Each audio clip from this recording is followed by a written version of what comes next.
Welcome back to another episode of Quick Picks with the Geek. I am your host, Bro Power the Geek. It's short notice, it's flyweights, and it's probably going to be high pace and filled with more scrambles than a Waffle House breakfast rush. We got Hyunsung Peace of Mind Park versus Tatsuro Taira. And let's be honest, this is less peace of mind and more war of nerves if you're either man's coach. I hate it when fights fall out the week of, but here we are. Let's break it down. Hyunsung Peace of Mind Park. Coming in at plus 280 with a record of 10-0. You might not know much about Hyunsung Park yet, but the guy fights like someone who skipped childhood and went straight to boss battles. He's undefeated, has finished his last 7 opponents, and just to really hammer home the point, 4 of those finishes came via submission. You know, in case the nickname didn't clue you in, Park is not here to chill. He's here to choke you until your cornermen start praying. Park's striking is explosive and snappy. He works behind low kicks and fast hands like a guy who has the entire Korean striking playbook memorized. And when he feints, it's not just to look fancy, he's baiting out reactions like a fisherman with a PhD in body language. His counter shots are sharp, and when he closes the distance, he doesn't need a second invite to drag you into a storm of offense and grappling. Yeah, Park has been studying.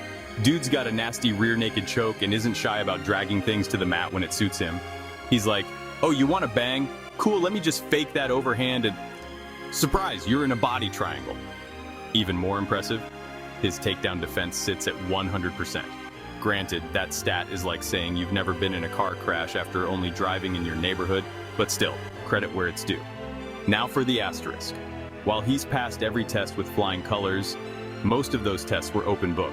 We're talking regional level opposition, missed weights, and a few opponents that look like they were playing UFC on beginner mode. You can't blame Park for that, but we do have to ask, what happens when he's not the faster guy?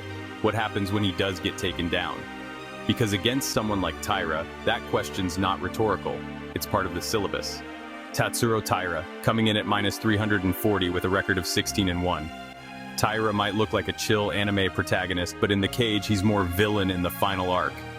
This guy is grappling royalty out of Japan, black belt in judo, submission savant, and probably the only man in the UFC who has ever tapped someone with an otatsu lock. Don't know what that is? Don't worry, neither did his opponent. He's 25 years old, but fights like he's got a mortgage and 3 kids to feed. He's calm, patient, and always in control. Once he gets the fight to the mat, it's like gravity just turns up. His top control is like being hugged by a boulder. You move, he moves better. You try to scramble? Congrats, you're now deeper in the quicksand. 7 of his 16 wins are by submission, but don't get it twisted. He's not afraid to strike. He scored a KO over Alex Perez, and while his striking still isn't main event caliber, it's crisp enough to close distance or sneak in a surprise. He's got a good knee in the clinch, a sneaky uppercut, and throws straight down the pipe. It's not flashy, but it's effective, kind of like eating plain oatmeal, and realizing it actually works better than whatever protein shake you were choking down.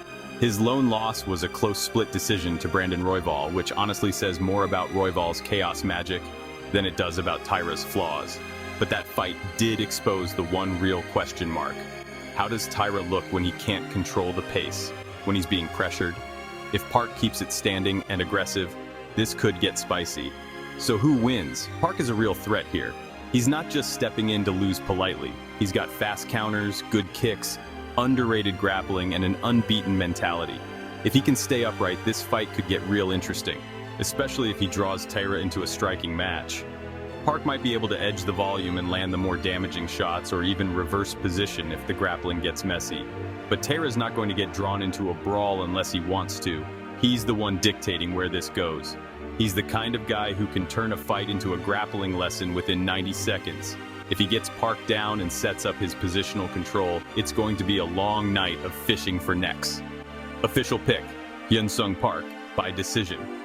Yeah, I'm rolling with the dog here. The short notice is a concern, but Park's ability to blend striking with opportunistic grappling, plus that unblemished momentum, gives him just enough of an X factor to pull off the upset. If he can stuff a few early shots and get Taira swinging instead of shooting, it's not out of the question he lands something clean or rides volume to a razor-close win. If you enjoyed this, go ahead and smash that like button. If you haven't subscribed yet, what are you waiting for? Hit that subscribe button and turn on notifications so you don't miss a beat when the next video drops. And don't be shy. Leave a comment below and let me know who you got winning this fight. Let's see who really has the crystal ball around here. Until next time.